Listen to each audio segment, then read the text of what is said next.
केंद्रीय गृह मंत्री अमित शाह ने बादशाहपुर, नांगल चौधरी और इंद्री में की चुनावी जनसभाएं। कांग्रेस पर अग्निवीर योजना को लेकर झूठ फैलाने के लगाए आरोप। कहा, भाजपा देगी पेंशन वाली नौकरी। विधानसभा चुनाव के लिए जजपा आसपा गठबंधन ने जनसेवा पत्र के नाम से घोषणा पत्र किया जारी। 1 लाख महिलाओं को नौकरी और सभी फसलों को एमएसपी पर खरीदने का किया वायदा। हरियाणा में चुनावी प्रचार ने पकड़ा जोर। भाजपा, कांग्रेस, इनेलो व आप के दिग्गजों ने की चुनावी रैलियां। प्रदेश में पार्टी के पक्ष में माहौल और अपनी सरकार बनने का किया दावा।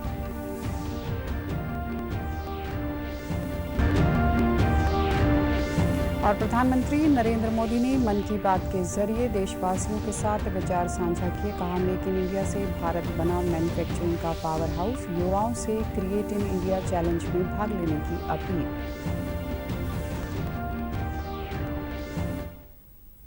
नमस्कार, मैं हूं आरजू। अब समाचार विस्तार से। विधानसभा चुनावों की घोषणा के बाद राजनीतिक सरगर्मियां तेज हो गई हैं। आइए एक नजर डालते हैं प्रदेश में हो रही चुनावी हलचलों पर।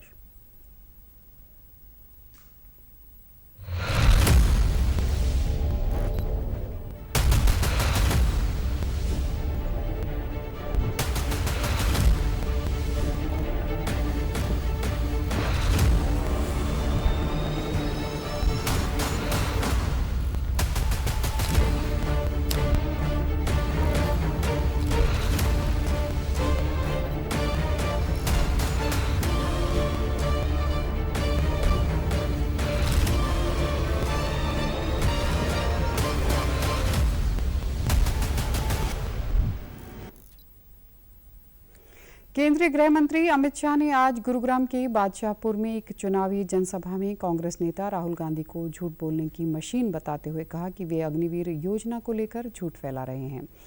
शाह ने कहा कि हरियाणा की माएं अपने बेटों को सेना में भेजने से संकोच न करें। हर अग्निवीर को पेंशन वाली नौकरी मिलेगी। उन्होंने कांग्रेस पर गुरुग्राम में भूमि सौदों में दलालों के माध्यम से भ्रष्टाचार करने का आरोप लगाया। शाह ने दावा किया कि भाजपा सरकार ने बिना किसी भेदभाव और भ्रष्टाचार के 1.5 लाख नौकरियां दी हैं। यूपीए सरकार ने हरियाणा को 10 साल में 41,000 करोड़ रुपया दिया। कितना दिया? 41,041 करोड़। जोर से बोलो, कितना दिया? और मोदी जी ने 14 से 24 में, यही 10 साल में मोदी जी ने 2,92,000 करोड़ रुपया हरियाणा को। सब प्रदेशों में मोदी जी को सबसे ज्यादा प्यार हमारे हरियाणा के लिए है। हरियाणा के लिए ये समग्र क्षेत्र का विकास, इस समग्र क्षेत्र का विकास ये राहुल बाबा एंड कंपनी नहीं कर सकती। मोदी जी की सरकार ऊपर बन चुकी है। इसके बाद केंद्रीय मंत्री अमित शाह ने नांगल चौधरी में भाजपा प्रत्याशी डॉक्टर अभय सिंह यादव के समर्थन में आयोजित जन आशीर्वाद रैली में पहुंचे। उन्होंने भाजपा सरकार की उपलब्धियों का जिक्र करते हुए कहा कि हरियाणा में भाजपा की सरकार बनने पर पीएम किसान सम्मान निधि योजना के तहत किसानों को 10,000 रुपये सालाना दिए जाएंगे। कांग्रेस ने भ्रष्टाचार और परिवारवाद में हरियाणा को बर्बाद व बदनाम करने का काम किया है।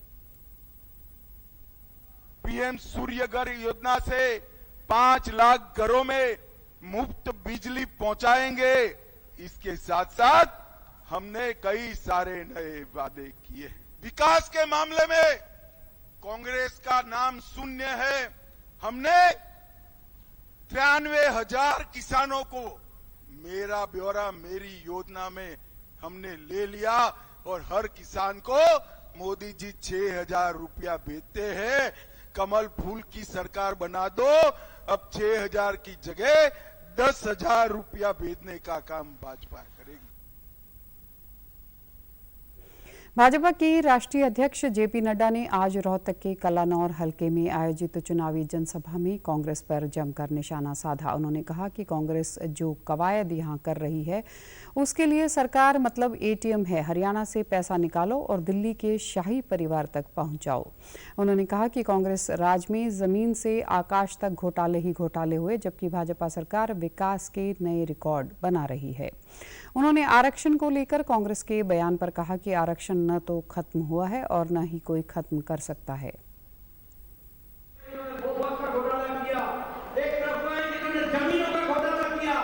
और एक तरफ भारतीय जनता पार्टी है जो विकास के लिए आपके साथ तत्पर होकर के चल रही है और नॉन स्टॉप हरियाणा रेणु दादा जी के साथ मिलकर के कर रही है। अभी राहुल गांधी गए थे कैनेडा के एक समय ऐसा आएगा जब आरक्षण समाप्त हो जाएगा।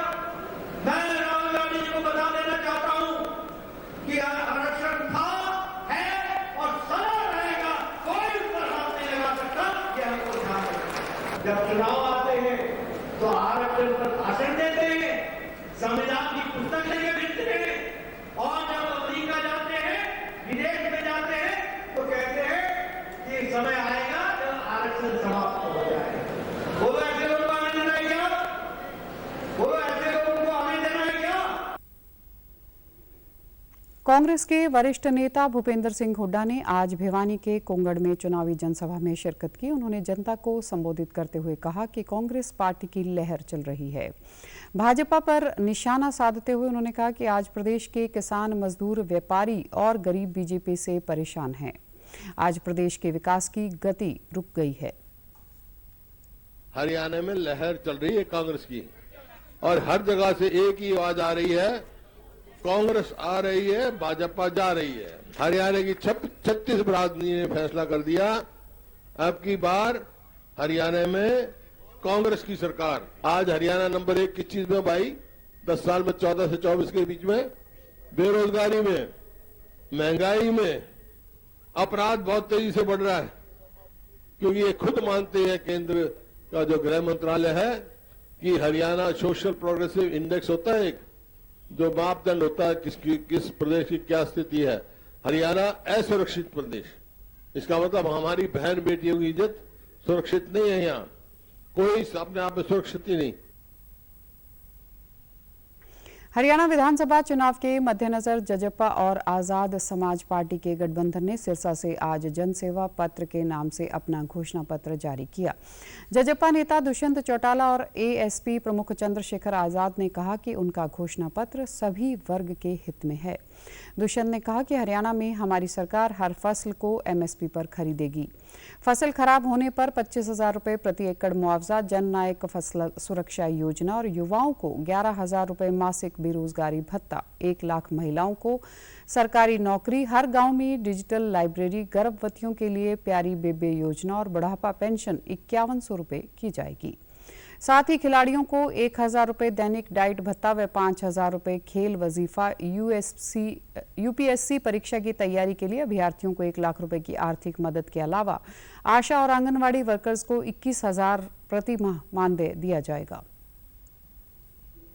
और आने वाले समय में भी भविष्य के अंदर इसी प्रकार से किसान को हम ताकत देते रहेंगे। हरियाणा प्रदेश के किसानों को 25,000 रुपया प्रति एक एकड़ नॉन इंश्योरी, जो इंश्योर्ड फार्मर नहीं है प्रधानमंत्री फसल बीमा योजना पे, 25,000 रुपया प्रति एकड़ मुआवजा दिया जाएगा। हमने आर्थिक रूप से पिछड़ी नौकरियों में दाखिलों में 10% रिजर्वेशन लागू करवाया। महिलाओं को आर्थिक मदद मिले, एक नई स्कीम की शुरुआत करेंगे, एक महिला 1,01% स्कीम, जिसके अंदर ऋण मुक्त महिला को 1 लाख रुपए की मदद मिले कि वो अपने घर से रोजगार के अवसर शुरू कर पाए, चाहे वो कोई पशुपालन का काम हो।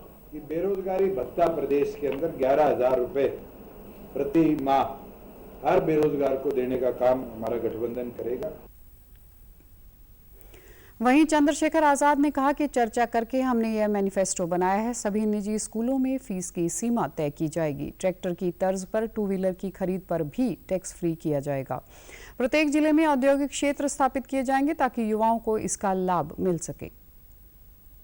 की सीमा तय होगी। ट्रैक्टर की तर्ज पर 2 व्हीलर की खरीद में भी टैक्स उसका फ्री किया जाएगा और प्रत्येक जिले में औद्योगिक क्षेत्र को हम लोग स्थापित करेंगे, जिससे कि वहां के युवाओं को हर जिले में 1 लाख नौकरियों की व्यवस्था हो सके। और युवा नेतृत्व के प्रोत्साहन को ध्यान में रखते प्रत्येक वर्ष छात्र संघ चुनाव जो है कराए जाएंगे। ये बहुत इंपॉर्टेंट विषय थे कि इस बार पुनः आजाद समाज पार्टी जेजेपी गठबंधन बहुत महत्वपूर्ण भूमिका हरियाणा की राजनीति में अदा करेगा। अभी जो कुछ चल रहा है वो तैयारियां थी, आज से और तैयारियां मजबूत होंगी और आने वाले 2-3 दिनों में आपको इन तैयारियों का असर वोट के रूप में तब्दील होते हुए दिखाई देगा।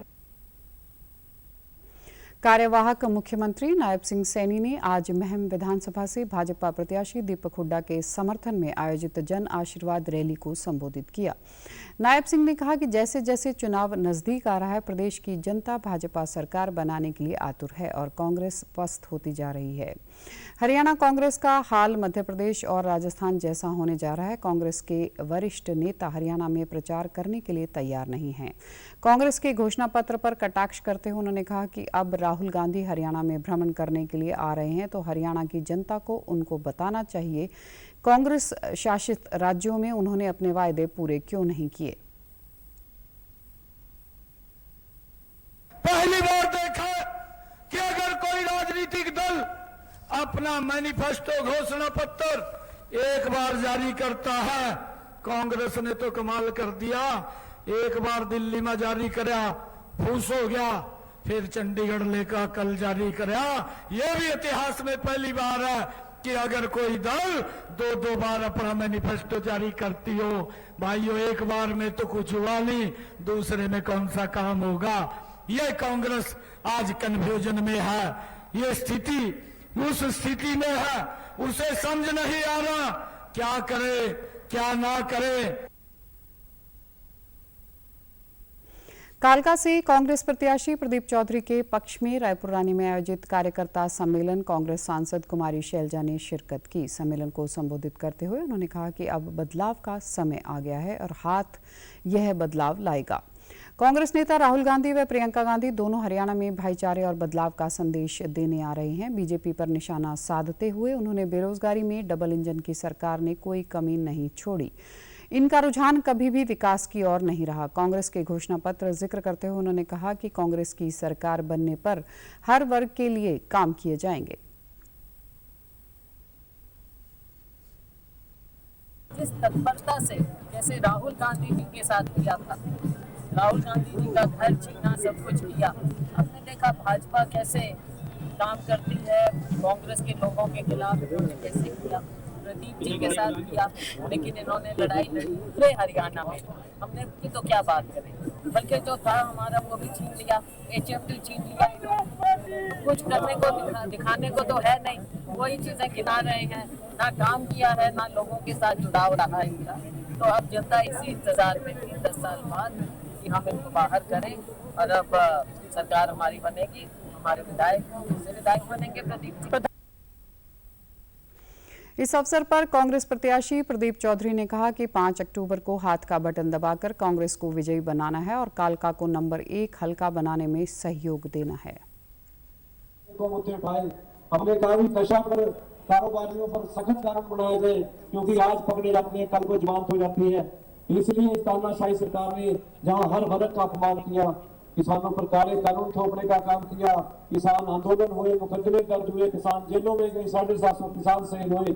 इसी तरह अगर सरपंचों ने, क्योंकि लोकतंत्र में हमारा अधिकार है, हमारा मौलिक अधिकार है कि जहां हमारे साथ जो जाति हो, हम अपना हक के लिए प्रदर्शन कर सकते हैं, धरना दे सकते हैं। महिला पहलवानों ने अपने हक के लिए प्रदर्शन किया। कार्यवाहक मुख्यमंत्री नायब सिंह सैनी ने थानेसर विधानसभा से पार्टी प्रत्याशी सुभाष सुधा के समर्थन में गांव खेड़ी मारकंडा में लोगों से वोट की अपील की। नायब सिंह सैनी ने कहा कि 5 अक्टूबर को लोकतंत्र के पर्व में हम सबकी भागीदारी होनी चाहिए। प्रदेश की भाजपा सरकार ने ऐतिहासिक फैसले लिए और इन फैसलों का सीधा लाभ युवा, महिला और किसानों को मिला। प्रदेश के विकास के लिए आप लोग बीजेपी का चयन करें और भारी बहुमत से विजय दिलाने का काम करें। वहीं सुभाष सुधा ने लोगों से वोट की अपील करते हुए कहा कि पिछले 10 साल में भाजपा की सरकार ने हर वर्ग के हित में काम किया है।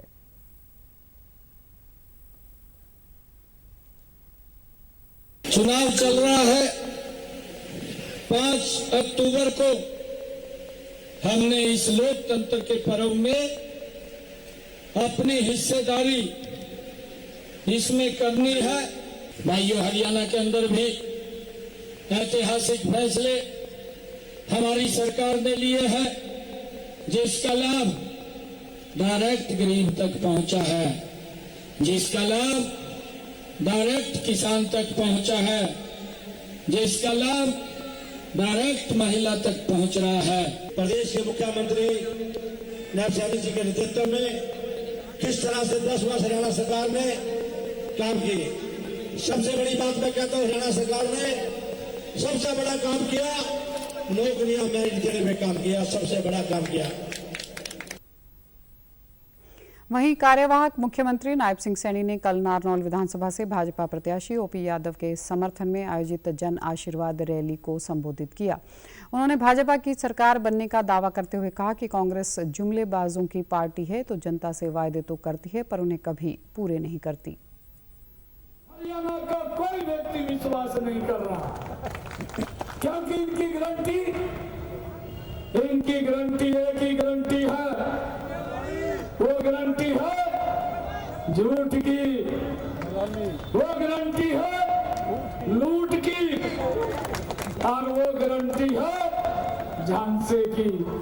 ये गारंटी तो कांग्रेस की है और किसी गारंटी इनके पास नहीं बची है, और हरियाणा के लोग अब इनका कोई विश्वास नहीं करते। प्रधानमंत्री नरेंद्र मोदी ने अपने मासिक रेडियो कार्यक्रम मन की बात की 114वीं कड़ी में आज देशवासियों से विचार साझा किए। इस दौरान पीएम ने कहा कि हमारी इस यात्रा को 10 साल पूरे हो रहे हैं। 10 साल पहले मन की बात का प्रारंभ 3 अक्टूबर को विजयदशमी के दिन हुआ था। उन्होंने मन की बात से एक बार फिर स्थानीय उत्पादों को बढ़ावा देने के लिए त्योहारी सीजन में वोकल फॉर लोकल की अपील की है। उन्होंने युवाओं की प्रतिभा को बढ़ावा देने के लिए सूचना व प्रसारण मंत्रालय के क्रिएट इन इंडिया के तहत युवाओं से हिस्सा लेने की भी अपील की है। प्रधानमंत्री ने कहा कि आज भारत मैन्युफैक्चरिंग का पावर हब बनकर उभरा है। यहाँ विश्व स्तरीय उत्पाद तैयार हो रहे हैं, जिसमें युवाओं को रोजगार मिला है। आज भारत मैन्युफैक्चरिंग का पावर हाउस बना है और देश की युवा शक्ति की वजह से दुनिया भर की नजरें हम पर है। ऑटोमोबाइल्स हो, टेक्सटाइल्स हो, एविएशन हो, इलेक्ट्रॉनिक्स हो या फिर डिफेंस, हर सेक्टर में देश का एक्सपोर्ट लगातार बढ़ रहा है। देश में एफडीआई का लगातार बढ़ना भी हमारे मेक इन इंडिया की सफलता की गाथा कह रहा है। प्रधानमंत्री ने कहा, जब हमारे दृढ़ संकल्प के साथ सामूहिक भागीदारी होती है तो इसके अद्भुत नतीजे सामने आते हैं। एक पेड़ मां के नाम अभियान जन भागीदारी का सबसे अधिक प्रेरित करने वाला उदाहरण है। पर्यावरण संरक्षण को लेकर शुरू किए गए इस अभियान में देश के कोने कोने से लोगों ने कमाल कर दिखाया है। एक पेड़ मां के नाम, ये अभियान अद्भुत अभियान रहा। जन भागीदारी का ऐसा उदाहरण वाकई बहुत प्रेरित करने वाला है।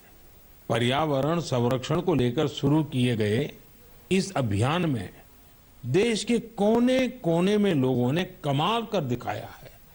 उत्तर प्रदेश, गुजरात, मध्य प्रदेश, राजस्थान और तेलंगाना ने लक्ष्य से अधिक संख्या में पौधारोपण कर नया रिकॉर्ड बनाया है।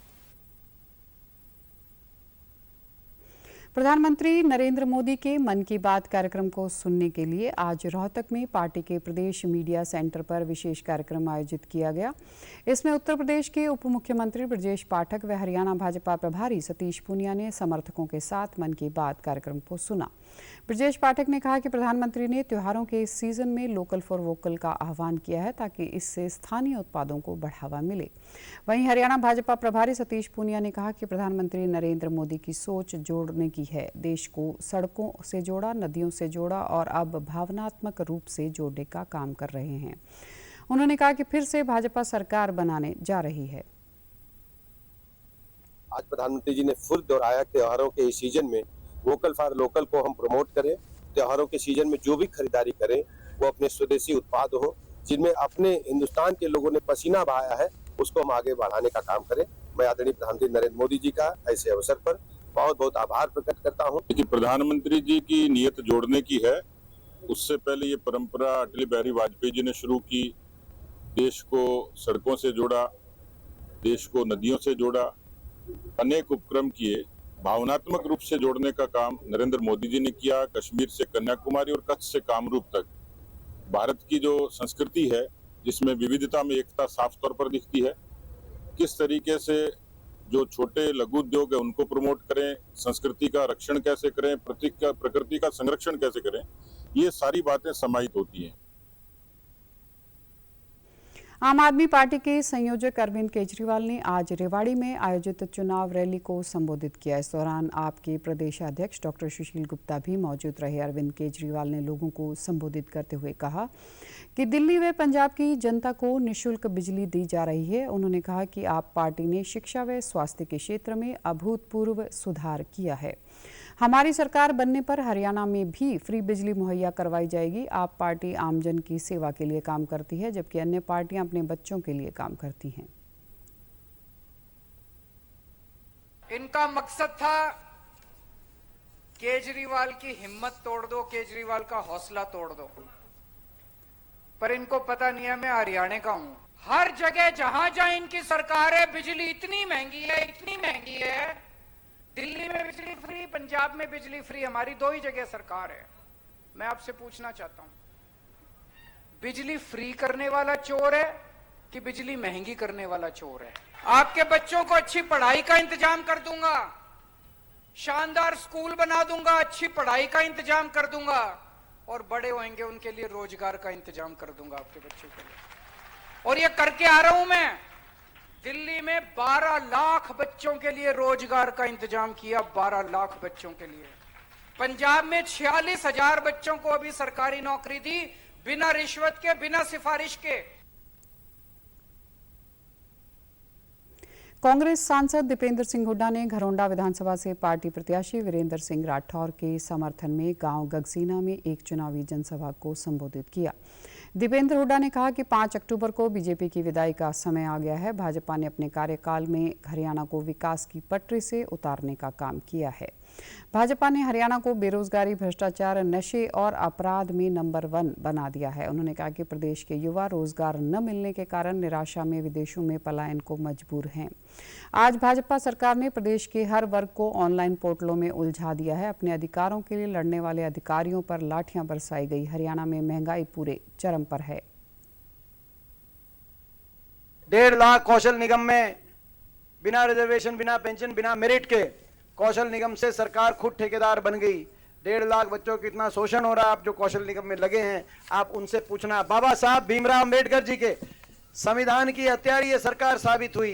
पूरी तरीके से सरकारी नौकरियों को समाप्त करने वाली ये सरकार ये साबित हुई। आपने देखा, आज देश देखेगा कि 750 किसानों की जान की जब कुर्बानी ली हो तो उसका जवाब गगसीना गांव कैसे देता है, देश देखेगा। कर्मचारियों पे लाठीचार्ज, आशा वर्कर आंगनवाड़ी करनाल में आई उन पे लाठीचार्ज, गरीब की सारी स्कीम बंद हो गई। 100 गज के प्लॉट की स्कीम हो, मकान की स्कीम हो, राशन कार्ड पे जो हमारे समय तेल, चीनी, दाल मिलती थी, बंद कर दिया 10 साल तक। इनेलो के दिग्गज नेता ओम प्रकाश चौटाला आज कैथल के बालू गांव में पार्टी प्रत्याशी रामपाल माजरा के समर्थन में लोगों को संबोधित किया। उन्होंने इनेलो व बसपा के गठबंधन की सरकार बनने के बाद लोगों के रुके हुए कार्य पूरे करवाए जाएंगे। किसानों को फसलों के उचित दाम दिए जाएंगे और खाद व बीज की कमी नहीं आने दी जाएगी। महंगाई व भ्रष्टाचार को खत्म किया जाएगा। आपके जनहित में पूरी तरह से काम कर सके। रामपाल माजरे की वजह से आपके क्षेत्र का चौमुखी विकास हुआ। यूपीए सरकार ने पूरे बुजुर्गों को पेंशन काट के पैसे खा लिए। वो कटे हुए पैसे वापस सरकार बनने के बाद उनके घर भिजवा दें और आगे के लिए वृद्धावस्था पेंशन शुरू नहीं करते। अब आपकी सरकार बनने के बाद हम 7 पीढ़ियों का जुगाड़ उठा देंगे ताकि उधर इनेलो अभय सिंह चौटाला के नूं व फिरोजपुर झिरका से पार्टी प्रत्याशी ताहिर हुसैन हबीब के समर्थन में वोट की अपील करने के लिए पहुंचे। उन्होंने कांग्रेस व भाजपा पर निशाना साधते हुए कहा कि भाजपा सत्ता से बाहर हो चुकी है और कांग्रेस सत्ता में आने वाली नहीं है। इनेलो व बसपा के गठबंधन की सरकार बनने के बाद नूं व प्रदेश में विकास के नए आयाम स्थापित किए जाएंगे। आपको उचित मुआवजा देने का काम करेंगे, वहीं आपके बच्चों को रोजगार। आज फिर वायदा करता हूं, कहता हूं, लोग के लोग आप इकट्ठे हो जाओ और ये जो कांग्रेस का उम्मीदवार है इसके खिलाफ एक एक मत खोल करके, एक एक वोट डाल करके इसको सबक सिखाने का काम करो। उन्होंने वोट लूटा है, दोबारा सरकार बनने के बाद आपकी जमीन को डाल के समेत पैसा देने का काम करेंगे, जान डाल के समेत आपको पैसा देंगे। वही साथियों, मेवाड़ के लिए अनेक योजनाएं मेरे दिमाग में है। पंचकुला स्थित प्राथमिक प्रशिक्षण केंद्र आईटीबीपी भानु में कल जीडी महिला बैच की 604 हिम वीरांगनाओं ने देश रक्षा की शपथ ली। दीक्षांत व शपथ ग्रहण समारोह में आईटीबीपी पश्चिमी कमान के अपर महानिदेशक संजीव रैना ने बतौर मुख्य अतिथि शिरकत की। उन्होंने सभी प्रशिक्षणार्थियों को बधाई देते हुए कहा कि आज की परेड महिला सशक्तिकरण का श्रेष्ठ उदाहरण है। आप सभी भाग्यशाली हैं कि आपको देश की सेवा का अवसर आईटीबीपी जैसे अनुशासित बल में प्राप्त हुआ है। उसका मैसेज जैसे मैंने पहले कहा, सीमा पर तो जाएगा, लेकिन आपके गांव, देहात, आपके मोहल्ले, आपके नगर में भी जाना चाहिए और वहां भी ये पता चलना चाहिए कि हमने सालों तक जिस वर्ग के बारे में अपने पूर्वाग्रह रखे, आज वह वर्ग आपको गर्व करने की कारण दे रहा। आपके गर्व करने का कारण है आपके सामने खड़ी हुई बच्चियां, जो आज एक सशक्त महिला के तौर पे, देश की सिपाही के तौर पे हमारे और आपके सामने खड़े। वहीं आईटीबीपी के महानिरीक्षक आनंदपाल सिंह निम्बाड़िया ने बताया कि इन हिम वीरांगनाओं को हथियार चलाना, युद्ध कौशल, मैप रीडिंग, आत्मरक्षा, आतंक विरोधी अभियान तथा आंतरिक सुरक्षा के बारे में सिखाया गया है। बहुत ज़्यादा संवेदनशील, और यदि हम कंपेयर करें पुरुषों की अपेक्षा, उनके अंदर एक मानवीय पहलू भी होता है। तो बॉर्डर मैनेजमेंट में जो बहुत इशू आता है कि एक ह्यूमन वैल्यूज़ वाली बात, जहाँ पे हमारे गांव हैं, वहाँ की कई एक्टिविटीज़ होती है, तो मुझे विश्वास है कि जब हमारी बच्चियाँ बॉर्डर एरिया में जाएंगी, अपने आप को वहाँ के परिवेश में ढाल के, वहाँ की फ्लोरा फीना के साथ अपने आप को मिला के और देश सेवा को बहुत अच्छे तरीके से। नवनियुक्त हिम वीरांगनाओं ने बल का भाग बनने पर खुशी जताते हुए कहा कि भविष्य में वे बल को गौरवान्वित कर देश का नाम रोशन करेंगी। मेरे लिए बहुत प्राउड की बात है कि मैं अपने देश के लिए कुछ करूँगी, और मेरा बहुत पहले से भी ये सपना था कि मैं अपने देश के लिए कुछ करूँ। आईटीबीपी ज्वाइन करके एक ऐसा स्टेपिंग स्टोन मिला है कि मैं इसके सहारे मतलब लाइफ में और आगे बढ़ सकती हूँ, और मुझे आईटीबीपी ने मतलब एक बहुत सारी चुनौतियों से सामना करना सिखाया है, इतना स्ट्रॉन्ग बना दिया हमें। केंद्रीय पर्यटन व संस्कृति मंत्री गजेंद्र शेखावत ने आज रोहतक में प्रेस वार्ता करते हुए कांग्रेस पर निशाना साधा। उन्होंने कहा कि कांग्रेस पार्टी जब सत्ता में होती है तो भ्रष्टाचार करती है और जब सत्ता से बाहर होती है विवाद पैदा करती है। उन्होंने कहा कि कांग्रेस को विधानसभा चुनाव में वोट मांगने से पहले भ्रष्टाचार के मुद्दे पर जवाब देना चाहिए। केंद्रीय मंत्री ने केंद्र और प्रदेश सरकार की कल्याणकारी नीतियों की भी जमकर सराहना की। उन्होंने कहा कि प्रधानमंत्री ने देश की तस्वीर व तकदीर बदलने का काम किया है। उन्होंने जम्मू कश्मीर से अनुच्छेद 370 हटाए जाने और अयोध्या में राम मंदिर निर्माण का खास तौर पर जिक्र किया। हरियाणा में भी सरकार ने रिकॉर्ड विकास कार्य करवाए हैं। धारा 370 हटते हुए इस देश ने देखी जो आतंकवाद की जननी थी, और 500 साल से ज्यादा लंबित विषय, भारत की आत्मा, भारत की चित्ती, भारत के मर्यादा पुरुषोत्तम राम का मंदिर बना, जिसको हम सब ने देखा कि किस तरह के हल्के टिप्पणियां कांग्रेस की पार्टी की लीडरशिप ने की है। जिस पार्टी ने षड्यंत्र पूर्वक केवल अपने मतों के, अपने वोट बैंक को बनाए रखने के लिए भारत के 140 करोड़ लोगों की आकांक्षाओं, अपेक्षाओं के विपरीत केवल और केवल अपने वोटों को साधने के लिए जिस विषय को लगातार दशकों तक न्यायालय में लंबित बना करके रखा, भगवान राम को कपोल कल्पित कहानी कथा का पात्र के रूप में चिन्हित करने का एफिडेविट फाइल किया। समाचारों में आज इतना ही। नमस्कार।